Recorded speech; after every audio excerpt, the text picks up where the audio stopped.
Welcome to Power Up, the podcast that uncovers the unique challenges women leaders face today.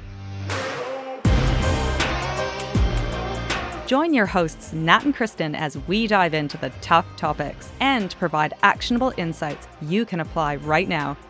Don't forget to hit subscribe so you don't miss any episodes.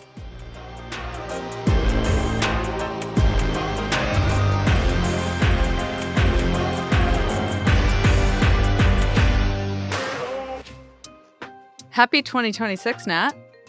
Unfortunately, my New Year, New Me started with a New Year terrible reception me. So we've already had like the first 2 minutes of this conversation so I'd feel uncomfortable asking, is this our first one of the year again? But We did a reflection episode last week, which is great. which, by the way, for anyone listening, we actually did do that last week. We have been podcasting throughout our 3-week holiday. Yeah. And then today we're going to talk about word of the year. But before we jump into it, I just wanted to shout out a couple Power Up podcast stats or points if we want to stick with a P theme. And that is next week. Next week we'll be at 150. We are almost 2 years running. Sorry. Yes, we're almost 2 years running with this podcast. We are at 150 episodes next week, so we will celebrate when it's such a clean round number. And then we are into season 3. And so we're officially kicked off into season 3 of Power Up Podcast. And we're not using this video because I've just been clambering around because there's someone mowing their lawn outside. New year, new us. I said we've also got 150, I think it's 156 5-star reviews, which we find very motivational. And I was just going to ask, were you a kid who did star charts at all? Like, were you motivated by a star chart? We were star chart kids. Like, we were very much, my parents were ruthless. We'd have a star chart. I remember there was like a circus that came to town and I can't remember what it got stars for, but if we missed one, circus was off. And this was like a multiple month star chart or something. So I'm super motivated by star charts and stars. So keep the 5 stars coming through because it makes me happy. And then what we're going to talk about, then we got into, this is the last of our recap. This is like fresh content for Nat, fresh territory for Nat, uncharted territory for us now. Okay, so I am pretty sure I didn't have a word for 2025. I recall talking about words that summed up 2024 in a reflection exercise. I do not recall 2025 word of the year. Did you have a word of the year? I am so sure we did. I am so sure I remember having this conversation, and I almost feel like I have on the tip of my tongue your word of the year and my word of the year, but I can find zero evidence of it. So my goal, I think we've probably both been thinking about this since we realized we've forgotten everything from 12 months ago. This year, we are about to, in this week's newsletter, so if you haven't already subscribed, you should just go to powersuit.com.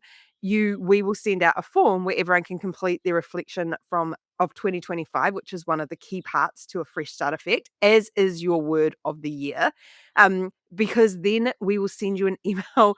So you have the evidence on hand in December 2026, unlike us who are like, I'm so sure we've done this, but it is gone. It's probably in January podcast last year, which will just go back through No, we talked about why resolutions don't stick. So I think what we will do is raise that again. Let's just remind everyone why word of the year might be a smarter, I suppose, tactic of alignment and purpose this year instead of resolution. So I think we'll go over that again. And then let's go into maybe brainstorming a word for us.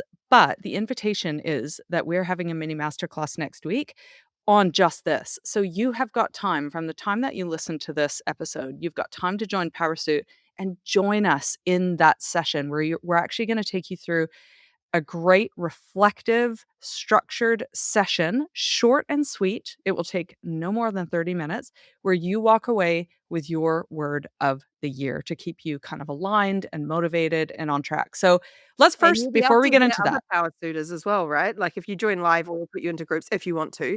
But also I'm pretty sure power suiters will be posting them in the platform. So it's kind of nice to see what other people are up to in their words of the year. Absolutely. So let's first chat about why resolutions fail because we know that I think it's only around 10% of people keep their resolutions and a quarter quit in the first week. So if anyone made a New Year's resolution on the first, a quarter of you have already kind of like abandoned it and 80% of you, so almost 100%, the majority of people will abandon those New Year's resolutions within the first month. So it's kind of happening. We're getting flies kind of falling off now, and then I think they call I remembered a day in February. No, it's a second Friday in January that they call Quitter's Day because I think you've gone in a couple weeks, and if it's, like, anything related to health or drinking, it's like, "Ah, it's Friday. Forget it. Let's move on." So would that have been Friday the 9th of Jan? Yeah, must have been. Quitter's Day is what it's called. It's Yeah. already been and gone. We're just in our first day back at work, and the quitters day's already been and gone. Everyone's already given up their New Year's resolutions. Yeah.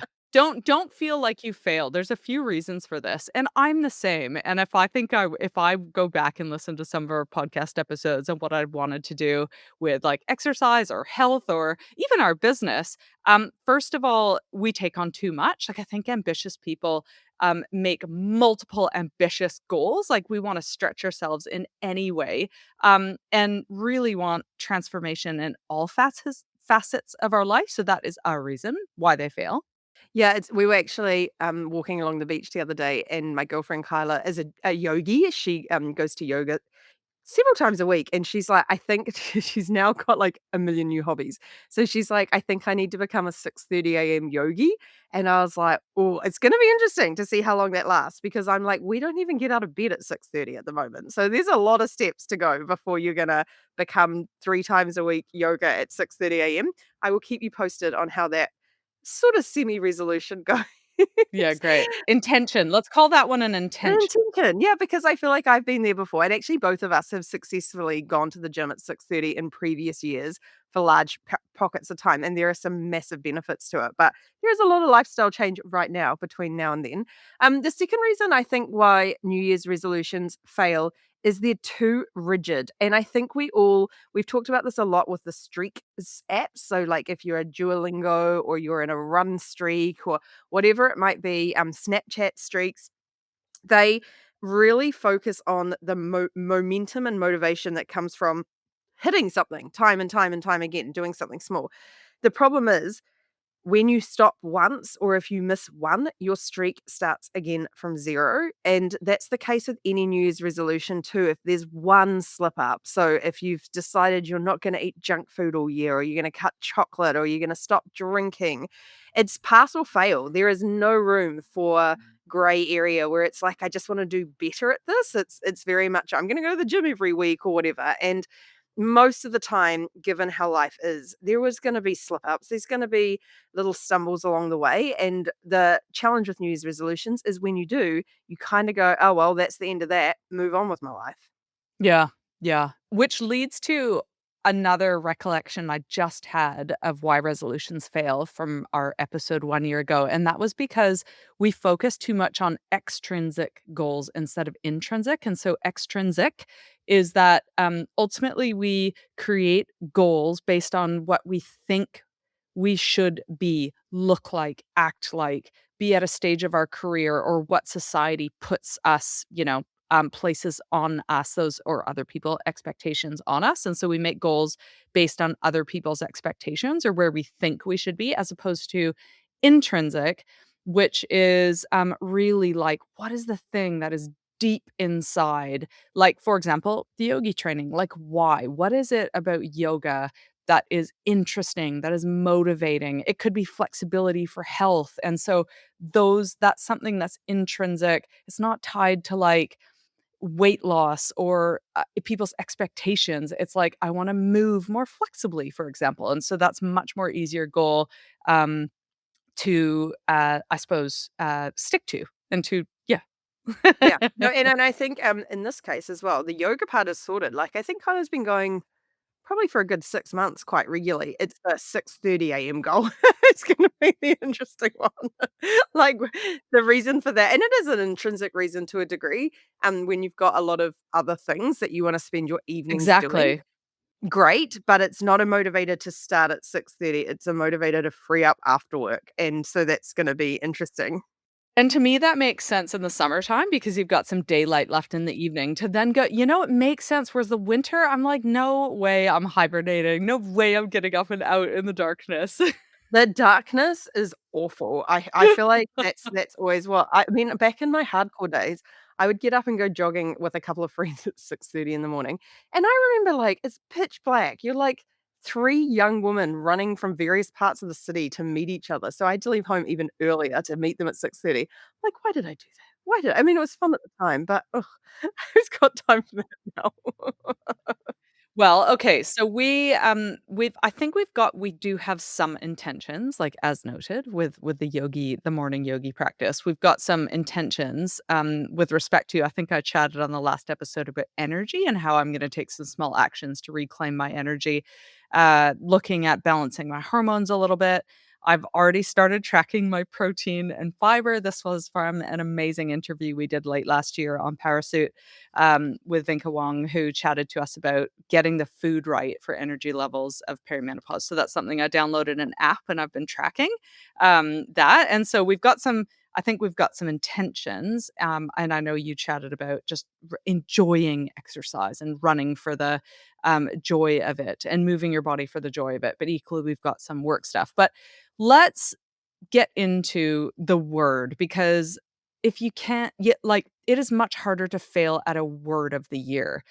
It's something that I think can guide you. And then when you're feeling a bit stink, I think we can remind each other of our words of the year to kind of get back on track. And so that's why we want to kind of unearth what might be our word of the year. But again, for those that want to go through a structured reflective exercise to come up with the genuine word, join us next week. Yeah, I'm a convert on word of the year because when I first started looking into it a while ago, I was like, "Oh, it feels a bit woo woo and a bit airy fairy. What's a word?" But the biggest light bulb for me is when you tie it to values. So what we've often see values as and what they should be used as is a guide. And so when you're making big decisions, when you're coming up against like, what should I do in this situation? Your values should help you make that decision. And it's the same with the word. So I had a friend who last year their word was yes. And I just thought that was so interesting. And what underpinned that is things that made her feel nervous, things that felt out of her comfort zone, anything like that that felt like a stretch, she wanted to default to yes. So that meant throughout the year, every time there was an opportunity that crossed her plate that she was like, oh, I don't know, it feels uncomfortable. I haven't done this before. She could go back to that word and go, absolutely, I'm going to do it. However, if she said no the odd time, her word didn't fail. Like, it wasn't like, "Oh my goodness, now it's all over." It's just that it's a constant little reminder, and it's a gentle reminder and a really nice sort of almost like a lighthouse to kinda keep referring back to and going, "Am I living according to this word?" And once I started to think about it like that, it's become way more powerful in my life to think about how I'm gonna use that word this year rather than I don't know, thinking of it as like a thing. I think we've all been so ingrained in a culture of all these values and missions and words written down on pieces of paper and sort of thrown away or put in a drawer that I think this year, my goal is this word is front and center. And it's something that really does guide how I act and think and behave during the year. Just a quick point, but one of my friend's words last year was no. I thought it was quite funny when one of yours was yes. I was like, oh, well, one of mine was no. She was on the verge of burnout and she was giving too much. And even though she values generosity, she had to prioritize that. So her word was no, which I found funny. But what I like about the word, just as you're chatting, was I was thinking it's actually quite flexible and it can grow with you. So, for example, let's say I feel like a word in the past for me might have been bold. And I think that can mean so many things in different contexts, both personal and professional, but also can grow with you. So bold in the second quarter of the year or the fourth quarter of the year can mean something quite different than at the beginning. And so I think the fact that it can grow with you and be kind of expansive is really interesting to me. Have you been thinking about it at all? Like what's on your mind for 2026? And have you been circling a word that we can I don't know, bash around? Yes, well, we're literally this morning writing our newsletter and thinking about the fresh start effect and how so the concept of a fresh start effect doesn't have to be a new year. It can be at beginning of any time period or even like a birthday or anniversary or whatever. But I was thinking about what are the components that make a fresh start stick? And one of them is reflecting, like really deep diving into the year that's been or the time period that's been. What mistakes have you made? What lessons did you actually learn? What habits did you get into? What habits did you fall out to? All of that stuff. And then the other stuff we're working on this year, and you've already spoken about it a bit with power suitors, is how do you set yourself up? How do you take all of that and then set yourself up with the word going forward and goals that are really actually achievable and the actions that you've identified to be able to kickstart them so you're not just like joining a gym and then never getting around to it. So for me, it's actually been something that I've been percolating over the holidays a bit, while obviously not thinking about work other than that. So a couple of big themes. One is, and I'll start with the word, is patience. And we probably talked about this a bit at the end of last year that neither of us is very patient. And we've got a new business, and I think we expected everything to happen at once. And what I'm learning is that you have to keep sowing seeds, and then the exponential equation kicks in. You know, you get the little seedlings, and then it's only in a couple of years' time that you get these giant fruit trees. And I'm using fruit trees as an example because I planted 3 fruit trees 4 years ago. And there's still little twigs in the ground. They make some progress and they go back. But in a traditional sense, that year 1 would have been maybe a few leaves, year 2 they've grown a bit, and it's only like year 4 that you'd really get a crop from it. So for me, patience is, and I don't think it's quite the right word, but that sense of like planting and sowing and building a foundation and recognizing that that's the job at the moment. Feels like it's a bit of both. It is foundation is the outcome of it, but, you have to be, I suppose, embracing, what is it? Virtue is patience? The virtue of patience throughout the foundation building. Yeah, and I don't know if it is quite that I want to be more patient because I don't think patience is the right mode for me, but there's something circling that area of, almost like not trying to go for the short-term dopamine hits and satisfaction and really thinking long-term how to set something up really, really well and build great relationships and build that strong platform um, to grow. So that's one. Have you got I'm gonna list a couple. So do you have one that you're Well, thinking? no, the last thing I wanted to say was patience is kind of interesting because it might not be an easy thing for you, and when I look at placing that word on me, I know that the 2 of us, we often cut each other off or cut other people off or we get excited or and I just wonder even patient I'm trying to test the word in multiple contexts, and I'm like, "That's interesting, that wouldn't be a bad thing."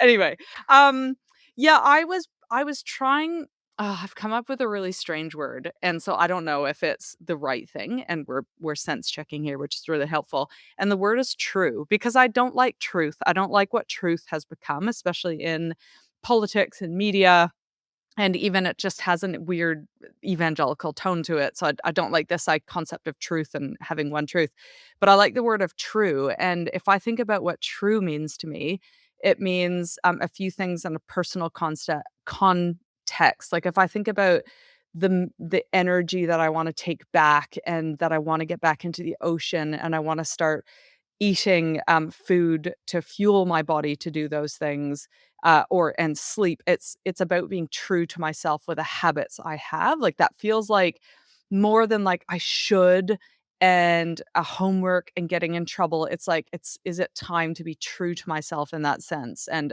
like, don't just let me dump and then you be like, "That is not the right word."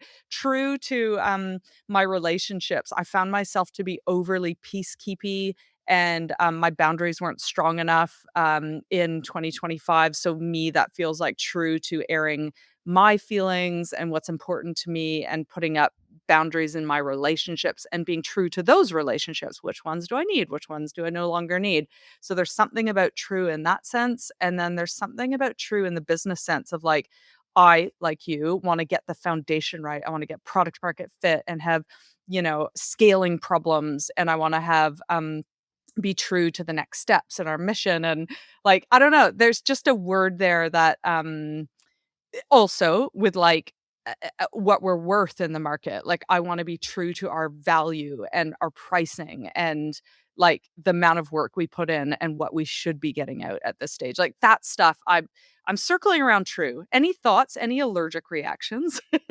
I was practicing patience. No, I wasn't. I love that for you. I think there is I mean, I love it for me too. I think the other thing that sprung to mind is the which I actually think we actually practiced really well, is the truth behind what's happening. Like, we're not really glossy people. I was thinking that as I posted our first Instagram, which I filmed in about 30 seconds outside and was like, gosh, those wrinkles, and I'm squinting. And I'm like, this is what it is. This is where we are right now. And so I do like truth being something that and I think it's a philosophy behind Power Suit too, is it's not like we're not gonna be your completely biased, jump on board cheerleaders, "You're great, everything else is terrible." We are, "Let's look at the truth behind this situation and where you can contribute and where you can do things, as well as what else might be happening to you." So I really like it as a word. I feel like truth is a bit too evangelical though, which is why I kind of was true, but then that feels weird. So okay, so then that's one. The other thing is like other words that I think circle in that arena are real, which I don't know, it feels too what is it? It feels too transactional, and authentic is so overused. I think it's one of those values words that gets thrown around, like be authentically you. And I'm like, it's kind of done. Does it feel like it's 2024? And then aligned feels too transactional and corporate, and own feels too selfish. So yeah, I don't know if it's something to do with true or real, but that's kind of where I'm going. I love it, and I think the purpose of this podcast isn't necessarily to have our words at the end of it, it's to start the conversation, which I think kinda goes to show we've had some mini masterclasses recently on problem solving and how it actually is a multiple step, quite in-depth process where often we just jump to the first thing, and I think you're showcasing that through the word of the year too, like, sometimes the simplest thing, the smallest one word actually takes a lot of effort to figure out, so I think it's okay to take a while, but I like what you're circling.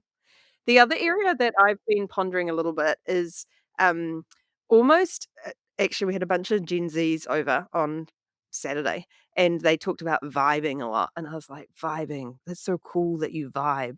I don't vibe.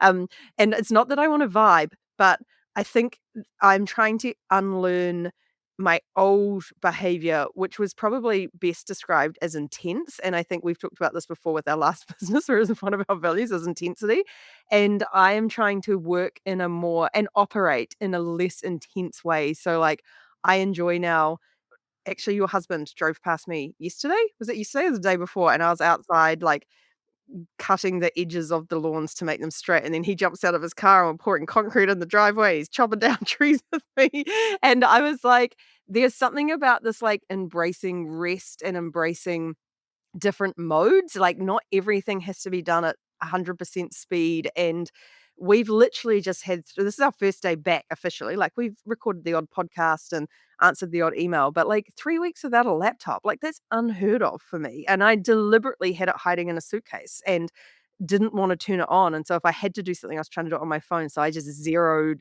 out on my laptop, and it's just sort of made me think I would like to experiment with what we preach a lot more around, like, really embracing rest, really embracing different modes of operating and seeing how that impacts performance, because my hypothesis is it's going to really boost it, but I've never really been one to go, I don't know, like, if I get a lot done, I just keep working, whereas I think this year I'm kinda keen to go, if I get a lot done and then the next day I'm feeling a bit low, to just kind of relax a little bit more and, yeah, see how that goes. So I don't know Can what I the word intro is there, but there's Well, that can I the introduce thinking. a maybe word for you to percolate on that? Because when I think about it, it's, like, because I suspect we do, but I notice with you, you've got real peak energy and then low times and peak energy, and I suspect I do too, by the way. I'm not I'm just saying that, uh, seasons yeah.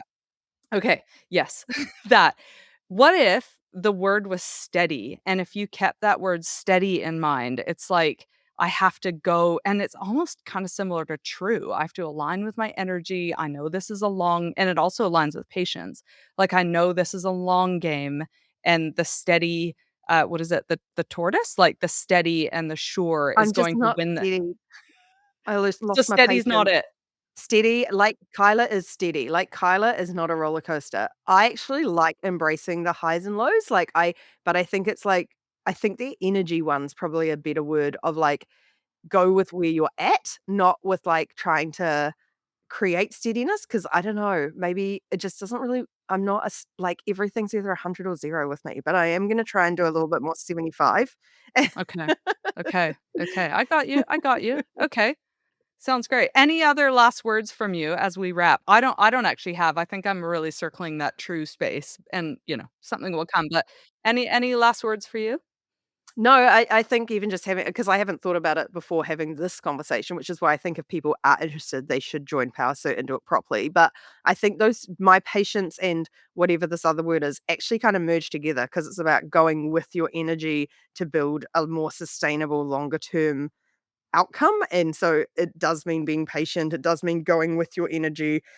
Something, something, something, come up with a word. I will hopefully report back next week. Yeah, great.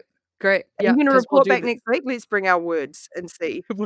We will. And I've been doing a lot of welcome calls these days and noticing, people, go, "I'm a longtime podcast listener."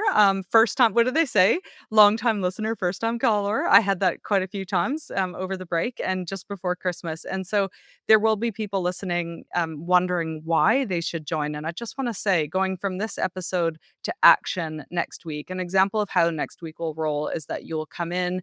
We'll do a short overview of the topic. This one happens to be the reflection exercise of the word of the year. We're going to walk you through. We're going to give you plenty pauses. You can work individually. That's how we roll with our mini master classes. And then, so you'll have time to reflect and just get it done in that session, not listen to something and get on and forget. And so you'll have that. We will offer a cheat sheet up so that you can do it very easily. And then there's an option at the end where you can pop into breakouts because there is a thing of accountability. We know if you share your word. And inspiration from other people, like, I think this is a prime example, we've built on each other's and pulled from each other's, and I think that's a huge benefit. That's right. So you can join the breakout rooms, and that is the difference between just, listening to our lovely voices right now and actually joining PowerSuit and giving it a go. So if we see you join in the next week, we'll make sure that we get you into the platform and into that event really quickly and then give you a proper welcome. So join us. If you have any questions, hello@powersuit.com. We can answer any membership questions. But yeah, Happy New Year, And everyone. also, I just wanna clarify there because I do know, like, I just got what was it that I got asked to oh, it was a LinkedIn Pro. It's like, 1 month free, and I was like, "Oh god, I know they're gonna charge my credit card, and it's gonna be a real faff to get out of it," and, so for anyone who's thinking that about PowerSuit, we have a very easy cancellation policy. Like, you can try us for a month, we have monthly memberships, and if at the end of that month you're like, "Nah," just email us and we'll stop your next payment before it comes through, and that's it. There's no weird deceitful process or anything. So you actually can just invest in 1 month and get up and running for the year if you want to. We're pretty sure that you'll find enough value in there that you'll be like, actually, this is worth my $49 a month because I'm actually getting a huge amount more benefit than that. But, up to you. Yeah. I was just thinking, like, it's twice the value of a Netflix because 'cause that feels about twice of what a Netflix subscription is, but this is, like, career advancement that is, like, tangible outcomes with performance, with personal brand, with connections, with salary, with all of that stuff, and then actually as I And stress. Like $49 to reduce your stress and like perform better. I think it's great. Yep. Okay, thanks, everyone. Check out powersuit.com. Email us if you have membership questions, and we will catch you next time. Bye.